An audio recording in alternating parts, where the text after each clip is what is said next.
La paracha se présente d'abord, première section, comme une description des holocaustes, c'est-à-dire des offrandes brûlées qui doivent être accomplies.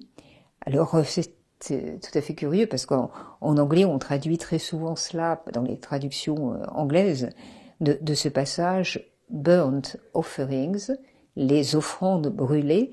Et il peut être intéressant de rappeler qu'un groupe américain de métal très exploitant tout ce qu'il peut y avoir de plus trash dans les références associées au sacrifice a choisi précisément ce nom de Burnt Offering. Ce groupe s'appelle Iced Earth. Une de ses chansons, Burnt Offering, est des chansons les plus frappantes. Et vous avez sans doute peut-être vu, en tout cas entendu parler, du film d'horreur de Dan Curtis, qui s'appelle lui aussi Burnt Offerings. Alors évidemment, la référence à ce passage du Lévitique est tout à fait claire. Le mot hébreu est ola,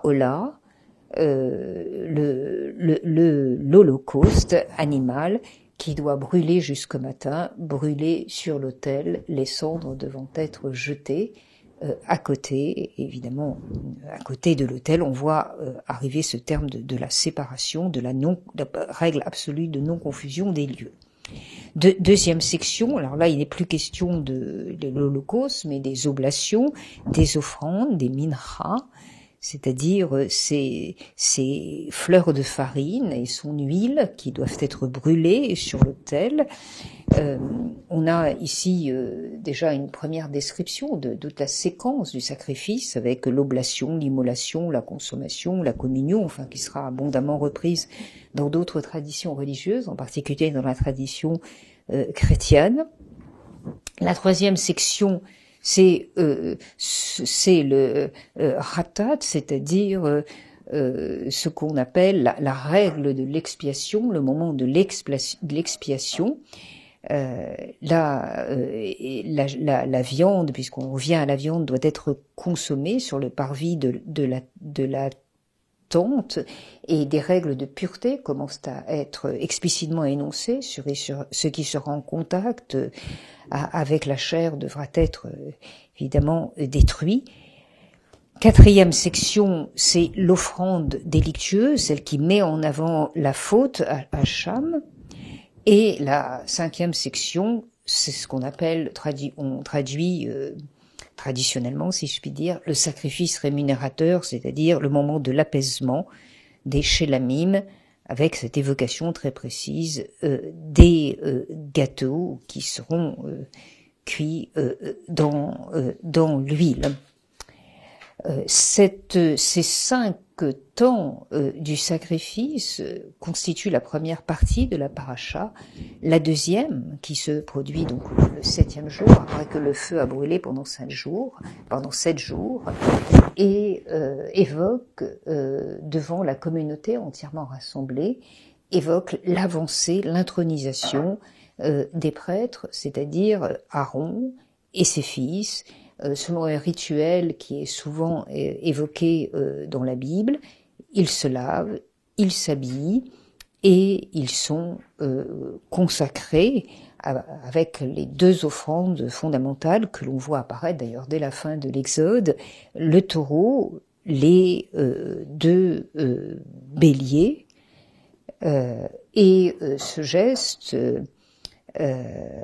qui est accompli par Aaron et ses fils à l'instigation de Moïse, la goutte de sang posée sur le côté droit du corps, plus précisément sur le lobe de l'oreille, sur le pouce et sur le gros orteil. Tout ça, ce sont des significations qui n'arrivent pas pour la première fois dans la Torah. Elles sont déjà présentes dans l'Exode, elles sont déjà mentionnées dans l'Exode, mais elles prennent une signification particulière. Et enfin, l'aspersion de sang d'Aaron et de ses fils. Voilà, donc la structure d'ensemble de la paracha. Et quand j'évoquais quelque chose de déjà vu ou de déjà lu, eh bien, je me référais à la construction pièce par pièce de la scénographie, si l'on peut dire, de cette paracha.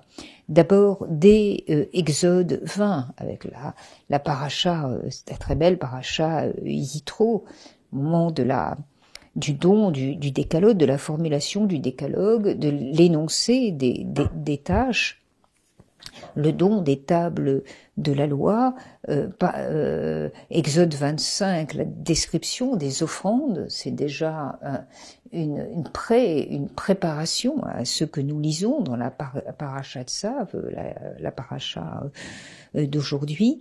Et puis, à partir de Exode 28, la description des lieux, c'est vraiment la scène matérielle qui est dressée devant nos yeux, la tente d'assignation, et devant la tente d'assignation, la convocation, au sens le plus philosophique du terme, d'Aaron et de ses fils, fait venir Aaron et ses fils du milieu des enfants d'Israël pour exercer le sacerdoce en mon honneur. Suite une description extrêmement détaillée qui a exercé la sagacité des commentateurs, description très détaillée des vêtements sacrés, du pectoral, avec un retour sur Aaron et ses fils qui porteront ce costume, qui sont en quelque sorte prévus, programmés pour être détachés, épargnés de toute faute, ni mort, une loi perpétuelle pour lui et sa postérité. C'est de cela que Aaron et ses fils sont dépositaires, une loi perpétuelle pour lui et pour sa postérité. Suit, dès Exode 29, le même type de sacrifice, enfin en apparence, un taureau, les 2 béliers, les pains azim, l'offrande de l'odeur, qui est un thème qui revient très souvent dans la paracha de Tzav, et là encore, pour la première fois, et là encore dans la paracha de Tzav, cette étrange onction se dépose d'une goutte de sang sur le côté droit du corps, lobe de l'oreille, pouce et gros orteil du pied droit et aspersion des vêtements. Et à cette évocation si forte du rôle de Aaron et ses fils qui apparaît dès Exode 29 est suivie d'ailleurs d'une explicitation qui ne nous est plus donnée dans la paracha de Tzav, comme si l'affaire était réglée et on était dans une autre dimension de signification. L'enseignement qui nous est donné dans Exode 29 et qui ne se retrouve pas dans la paracha de Tzav que nous commentons aujourd'hui, mais souvent c'est en expliquant ce qui n'est pas là que l'on arrive à mieux saisir le sens de ce qui est là. Eh bien, c'est précisément que l'Éternel, à la fin d'Exode 29, précise bien la signification de cela, précise bien la place singulière, le rôle tout à fait particulier, exceptionnel, qui est exceptionnel au sens littéral du terme, excepté de la communauté, qui est réservé à Aaron et sa filiation, cette redevance de la part des Israéliens, cette redevance, ce qui est dû à Aaron et ses fils, comme race sacerdotale, si on peut dire filiation sacerdotale, de la part des Israéliens, ce que les enfants d'Israël doivent prélever pour l'accorder à leurs prêtres. Et également, dans Exode 29, on trouve la longue évocation de ces 7 jours avec leur rôle de purification. Mais ce passage de Exode 29 se termine là encore par une signification de réassurance qui est totalement absente de la paracha de Tzav, même si la scène décrite est au fond la même. Exode 29 se termine par l'évocation d'un holocauste perpétuel, d'un sacrifice perpétuel qui en quelque sorte maintient de manière indéfinie la présence de l'Éternel et qui précise, et là ce sont les paroles mêmes de l'Éternel, « Je serai ainsi en rapport avec vous. Je n'habiterai ni là ni ailleurs, mais je serai avec vous. C'est là que je serai, je résiderai parmi vous, parmi eux. » C'est cette garantie de la résidence parmi nous qui est donné en Exode 29, qui n'est plus donné en Parashat Tzav. Alors que s'est-il passé? Qu'est-ce qui a déplacé le sens? Pourquoi la présence de Dieu parmi son peuple, qui semble si évidente en Exode 29, paraît si difficile? Elle n'est même plus évoquée par Parashat Tzav avant le drame qui se produira dans le chapitre suivant et que j'évoquerai un peu plus tard. Eh bien, ce qui s'est passé, c'est évidemment l'épisode dramatique du don de la Torah, du retour de Moïse, du constat du caractère totalement réfractaire du peuple d'Israël, de sa désobéissance que concrétise, qu'incarne l'épisode du veau d'or. Comme si cette sorte de scène de défiance qui exige une forme de, si on peut dire, de réitération de la loi divine, puisqu'elle sera cette fois-ci écrite par Moïse, était une rupture dans l'histoire qui, d'une certaine manière, mettait définitivement de côté les assurances qui sont données lors de l'évocation de scènes semblables à celle qui est décrite dans la Parashat Tzav, mais avant cet événement de rupture, avant cette fracture. Là, il n'y a plus d'évocation de la présence de Dieu parmi son peuple, en tout cas pas de la même façon. Et d'une certaine manière, après cette fracture, eh bien, c'est autre chose qui se raconte. C'est une sorte de réparation perpétuelle, de reconstruction perpétuelle, de réconciliation par les rites, par l'obéissance, par les normes, par le récit.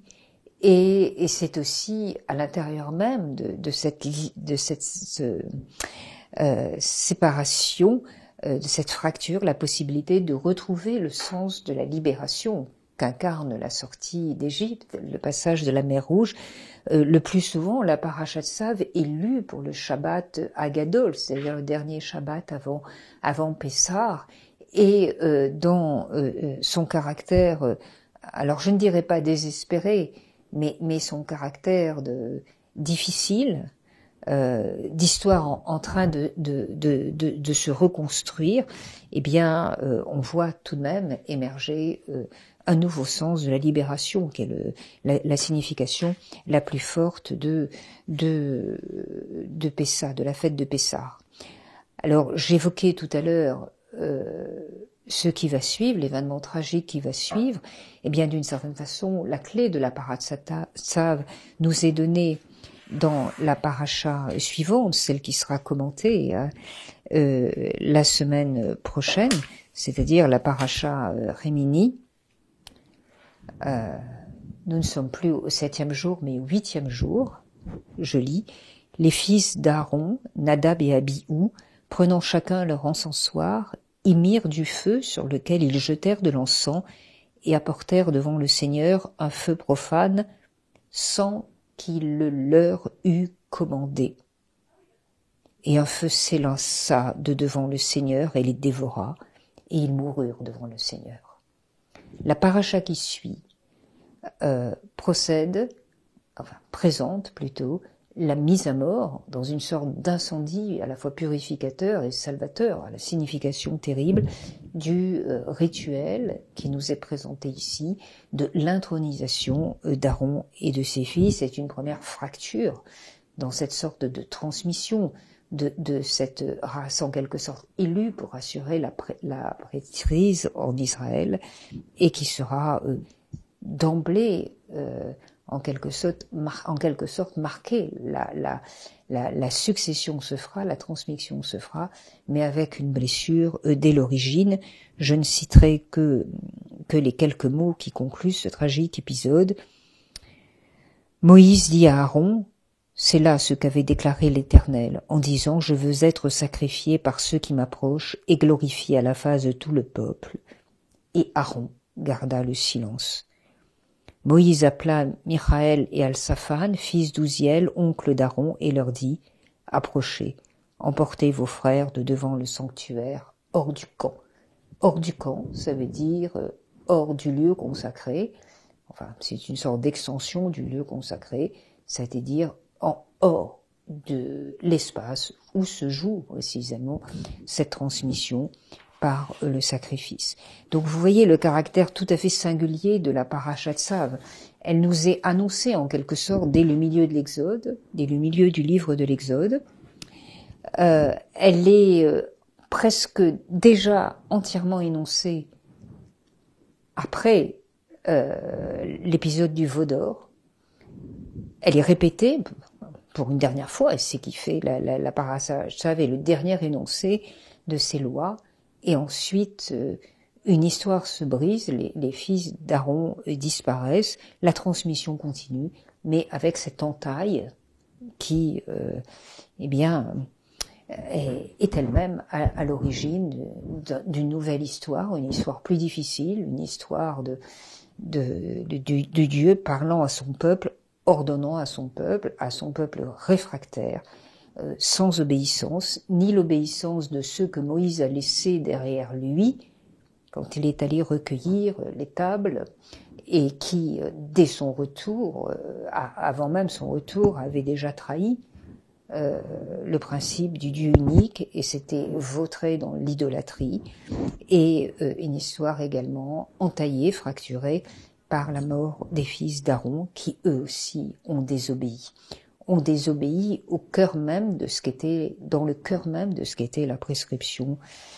divine. C'est une chose qui est difficile à accepter, mais qui est un caractère tout à fait fondateur de l'histoire juive. C'est une histoire d'adresse, de dialogue entre Dieu et son peuple, fondée sur la présence, la transmission, l'absolu don, mais une histoire en certains lieux entaillée, enfin porteuse d'entaille. Alors, c'est quelques mots pour expliquer à quel point cette paracha, qui donne l'impression en quelque sorte d'être répétée, et apporte des significations totalement nouvelles dans la logique narrative. Évidemment, ce que j'évoque ne correspond pas à une logique chronologique, mais évidemment à une logique narrative qui, dans l'écriture de la Torah, est incontestablement porteuse de sens. Alors j'en viens aux quelques significations générales que je voulais dégager après la lecture de cette paracha. La première signification a trait au commandement. Qu'est-ce que commander? Qu'est-ce que donner un ordre? Qu'est-ce que enjoindre? Dieu s'adressa à Moïse en ces termes: ordonne à Aaron et ses fils. L'acte d'ordonner, le mot « je t'ordonne » a cette caractéristique particulière qui a été remarquée par les linguistes, enfin, et en particulier par John Austin, le linguiste américain, le philosophe anglais et américain, cette caractéristique particulière d'être ce qu'on appelle un performatif, c'est-à-dire un de ces verbes qui disent ce qu'ils font en même temps qu'ils le font. Quand je dis je te commande, en même temps que je dis je te commande, eh bien je te commande. Quand je dis je te donne l'ordre, en même temps que je te donne l'ordre, eh bien, en même temps que je dis je te donne l'ordre, je te donne l'ordre. C'est ce qui caractérise ce que John Austin à proprement parlé, qualifiera d'actes illocutionnaires, c'est-à-dire d'actes qui sont reconnus comme faisant ce qu'ils disent qu'ils font.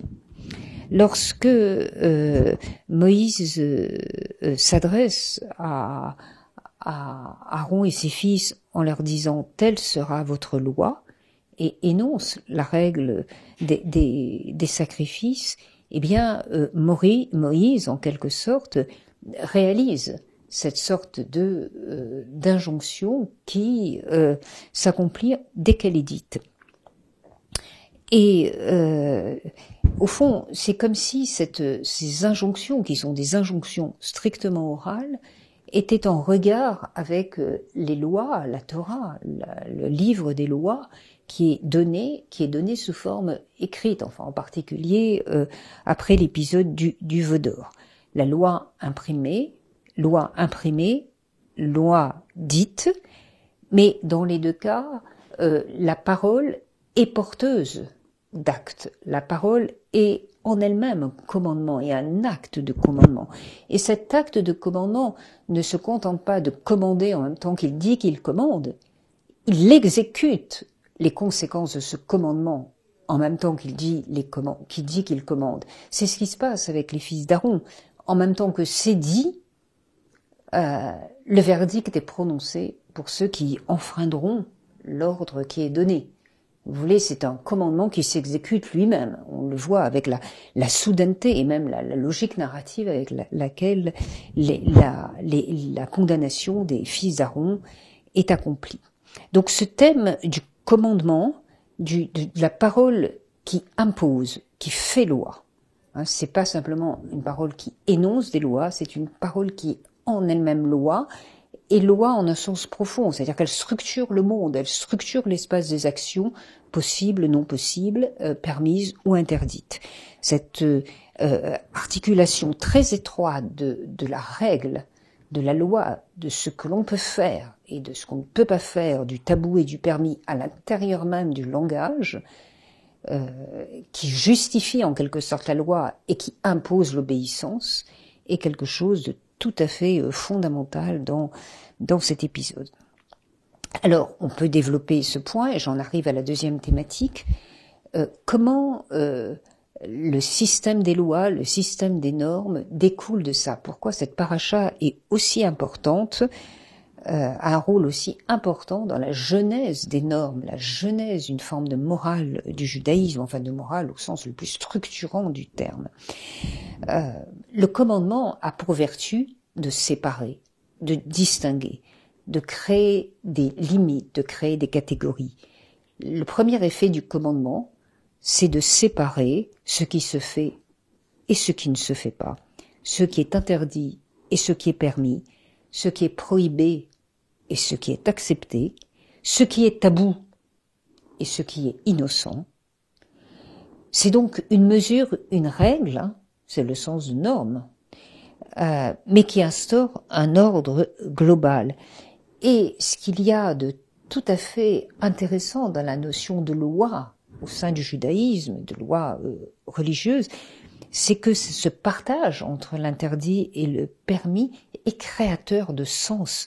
Ce ne sont pas simplement des limites formelles, ce sont des limites formelles capables d'engendrer du sens et d'avoir des conséquences sur les pratiques humaines, les pratiques qui ont trait au corps, comment s'habiller, les habits permis, les habits non permis, le l'un et rien d'autre, des règles qui s'appliquent aux gestes, comment bouger, quel geste faire, des règles qui s'appliquent aux aliments, que manger, quand, comment, que ne faut-il pas manger, et des règles qui s'appliquent aussi aux mots, ce que l'on peut dire, les mots qu'on peut prononcer, les mots qu'on ne peut pas prononcer. Et d'une certaine manière, l'impact que cette loi a sur le mode de vie le plus concret, la manière de manger, la manière de s'habiller, est inévitable, puisque un des effets de cette puissance séparatrice de la loi, c'est toujours de distinguer le dedans et le dehors. Or, l'alimentation est bien sûr, comme la respiration, comme la parole, ce sont des éléments qui vont du dedans au dehors ou du dehors au dedans. Ce sont les éléments du rapport au monde. On mange en absorbant ce qui vient de l'extérieur, on parle en livrant à l'extérieur ce qu'on a dans la pensée, et on s'habille en couvrant ce qu'on a de plus propre avec des éléments étrangers. Donc d'une certaine façon, c'est que les règles les plus profondes, les plus significatives du judaïsme aient un impact sur les pratiques d'aliments, les pratiques de nourriture et même les pratiques de parole est totalement inévitable. Dans cela se joue un rapport à Dieu, c'est une sorte de topologie des rapports à Dieu possibles qui se trouvent exprimés de cette façon-là. Et il est d'ailleurs frappant que à la fin du Moyen-Âge, quand commençait à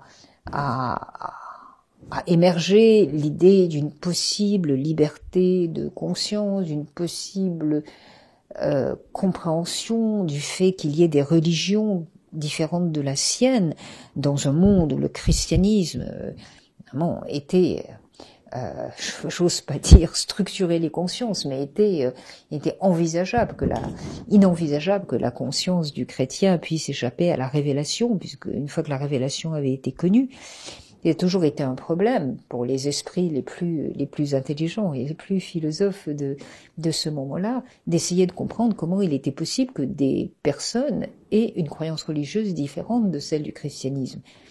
En effet, pour qui a connu la révélation, en tout cas dans la perspective chrétienne, on a du mal à imaginer que certains ne l'aient pas connue.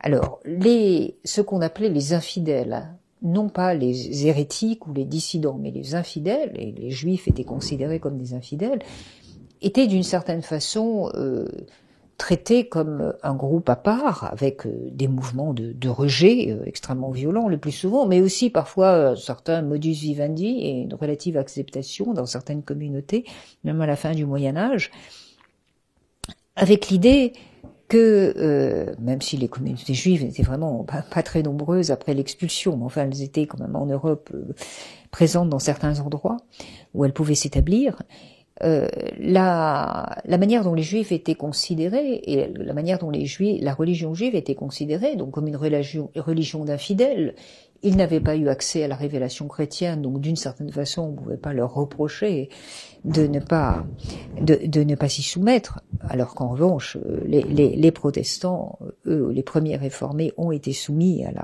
ont connu la révélation, ce qui rend beaucoup plus grave leur dissidence et leur rejet de cette révélation. Les Juifs, eux, la croyance juive ou la foi juive était perçue comme une sorte d'identité de groupe, pas vraiment une religion, une identité de groupe qui se manifestait par des habitudes alimentaires, par des habitudes vestimentaires, par une sorte d'extériorité, vraiment une religion de l'extériorité, l'idée d'un colloque intérieur, d'une conversation intérieure entre le croyant et son Dieu n'était pas du tout concevable pour la plupart des chrétiens de l'époque pour ce qui concernait le judaïsme. Et d'ailleurs, toutes les pratiques d'inquisition étaient véritablement centrées sur ces comportements, visaient d'abord ces comportements extérieurs, alimentaires et autres. J'insiste sur ce point parce que d'une certaine façon, c'est comme ça qu'est souvent perçue la loi juive, une réglementation de l'extériorité. On se conforme à la règle et où les croyances n'existent pas. Il n'y a pas de dimension intérieure dans le judaïsme. C'est un cliché, une image répandue que l'on entend extrêmement souvent. Et saint Paul, bien sûr, y a contribué en dissolvant, en quelque sorte, en présentant le christianisme comme la dissolution de la loi dans cette espèce de subjectivité en contact avec son Dieu. Eh bien, d'une certaine façon, cette parashat Tzav nous donne déjà tout un argumentaire pour aller contre cette interprétation extrêmement réductrice du judaïsme, puisqu'il est clair que là, la loi n'est pas une affaire de réglementation des pratiques et des comportements d'extériorité, des comportements extérieurs. Elle touche au cœur même de la rationalité et de la disposition de l'homme à l'égard de son Dieu. Elle est vraiment créatrice d'éthique. Alors, bien sûr, on peut considérer, et c'est comme ça que les chrétiens ont longtemps considéré le judaïsme, cette loi est très réductrice. Elle renferme la religion dans une série de codes. Nous, les chrétiens, avons une ressource d'intériorité qui est évidemment d'une beaucoup plus grande richesse. Mais d'un autre côté, on peut considérer que la loi juive est une garantie de rationalité. Elle est une garantie d'approfondissement. En quelque sorte, elle clôt l'espace de ce qui est possible pour un juif, mais en même temps qu'elle le clôt, elle l'ouvre à l'infini sous la protection de la loi. L'absence de loi dans le christianisme, et c'est une remarque qui a été faite par de nombreux critiques du christianisme, offre aussi à une forme de divagation perpétuelle. Il y a plus aucune limite. Il y a une sorte de jeu gratuit avec des significations infinies et totalement irrationnelles. Tandis que le judaïsme fait de sa loi un instrument de liberté et pas un instrument de fermeture. Et un instrument de liberté dans la mesure où il maintient un cap qui permet d'être aussi libre que possible. Tandis que sans cette rigueur de la loi, eh bien, d'une certaine manière, toutes les exubérances, y compris les plus irrationnelles et les plus fantasques, sont possibles. C'est pas comme cela que le judaïsme entend la liberté de la croyance. Alors, cette signification ouvre sur l'idée qui est très présente dans cette parashat Tzav du caractère perpétuel du feu, ce feu qui brûle sans discontinuer sur l'autel, mais également d'une transmission à l'infini. Ça, c'est véritablement une chose qui est extrêmement importante et qui fait que le sacrifice juif, d'une certaine façon, à la fois il brûle à l'infini, mais en même temps il se renouvelle, il se clôt et il se renouvelle. Vous voulez il y a contrairement là encore au christianisme où le Dieu, enfin dans la pensée chrétienne, évidemment la crucifixion est une forme de sacrifice, mais dont la signification reste infiniment différée. On attend le retour du Messie, enfin de celui qui reviendra. Donc ce n'est pas du tout le cas du judaïsme. Évidemment, il y a une pensée messianique dans le judaïsme, ça va de soi, mais il y a aussi une clôture sur le sacrifice qui donne sa résolution. Ce n'est pas une ouverture à l'infini et un temps qui est sans détermination. Il y a cette dimension, mais il y a aussi cette sorte de perpétuation continuellement renouvelée. Alors, dernier et avant-dernier point, la question du sacrifice, eh bien, comme je l'indiquais dès le début de ce commentaire, bien sûr, ça nous met au cœur de la pratique sacrificielle, mais d'une certaine façon, étant donné comme de la manière dont elle est aussi la clôture de cette histoire sacrificielle, et c'est peut-être un des sens de la mort des fils d'Aaron, et une clôture qui anticipe sur ce que deviendra le judaïsme. Quand il n'y a plus de temple, il n'y a plus de sacrifice possible, eh bien que devons-nous faire? La réponse, on la trouve évidemment dans toute la littérature rabbinique, qui acte la fin du temple. Le temple a disparu, la littérature rabbinique, donc après la destruction prend son essor, après la destruction du temple, il n'y a plus de sacrifice, l'expérience de l'exil a été connue, donc ce qui reste, c'est le livre, c'est l'étude, étudier les sacrifices, c'est aussi important que les pratiquer.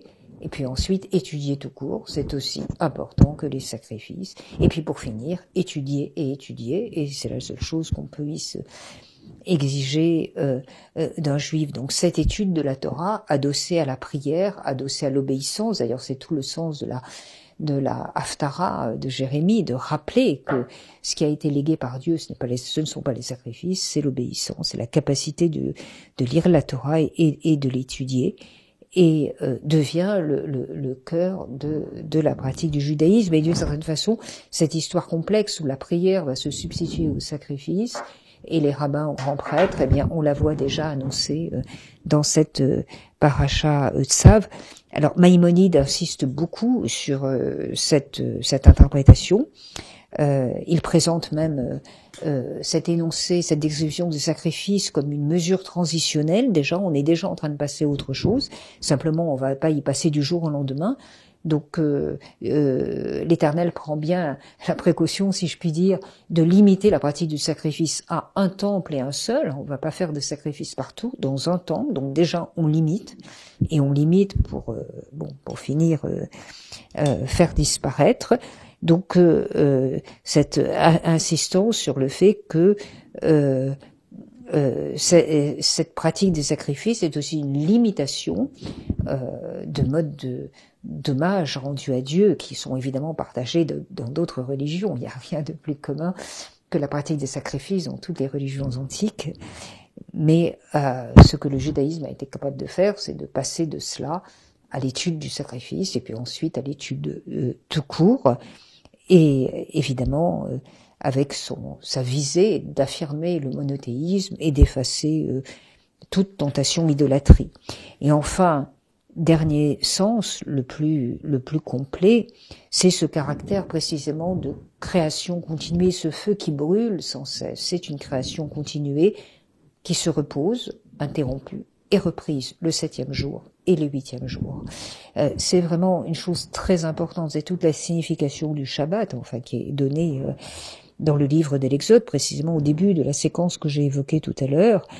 Indépendamment de cela, la force de cette paracha est d'installer une sorte de transmission à l'infini, quelle que soit la forme qu'elle prenne, d'abord dans le judaïsme, et si le judaïsme a inspiré ou a pu être dans ses significations repris partiellement par d'autres religions, ça c'est une autre histoire. Mais en tout cas, dans sa tradition propre, cette transmission, cette capacité de léguer une histoire de libération, la sortie d'Égypte, qui sera célébrée dans la semaine qui suit, la lecture de la Parashat Tzav, ce peuple libéré pour raconter une histoire, pour commenter un texte, pour rappeler une parole, c'est véritablement le cœur du judaïsme.